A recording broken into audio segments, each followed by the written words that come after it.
इसमें शानदार रूप से आप सब व्यवस्था बनाइए।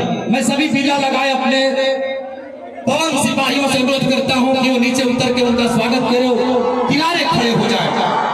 भोजपुरी के सुपरस्टार के रूप में वो आपके बीच आज नहीं आए हैं, वो आए हैं बेटा मानने के आए हैं। ये कुर्सियों से आप नीचे उतर जाएंगे, ये अच्छी बात नहीं है। इतनी कड़ाके की धूप में आप सब सभी होकर के भाषण सुने। पवन सिंह जी आपके हैं, खेसारी लाल यादव आपके हैं, आपको तो अपने की क्या जरूरत है।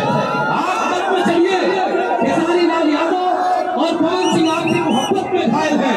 इतनी कड़ाकी धूप में वो ओजस्वी व्यक्तित्व आपके बीच में सुधारने का काम किया है। इसलिए यहाँ के चतुर्दिक विकास के लिए, यहाँ के चौमुखी विकास के लिए, काराकाट लोकसभा की जिंदगी के लिए ये आपका ओजस्वी बेटा खेसारी लाल यादव आपके बीच पधार रहा है। ये आपका बेटा बन के आए।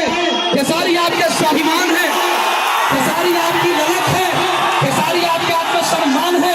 एक खेसारी लाल यादव है जिनकी मोहब्बत में इतनी गर्मी को भी आपने परास्त कर दिया है। इसलिए भोजपुरी के इतिहास में हिट मशीन भी है, हिट मशीन भी है, वोट मशीन भी है।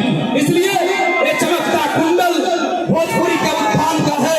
उठाइए एक बार दोनों हाथ भोजपुरी के सुपरस्टार के लिए और पवन सिंह जी के छोटे भाई जिनके पिताजी ने आकर के नॉमिनेशन में गारंटेड कर दिया था कि मेरा बेटा आएगा तो काराकाट से पवन सिंह को जीतने से कोई रोक नहीं सकता।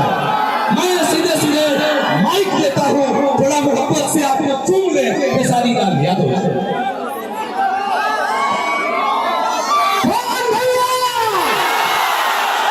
सबसे पहले कारागार की जनता के जितना लोग भी आएगा, हम खेसारी लाल यादव सबके चरण छू के प्रणाम करते हैं।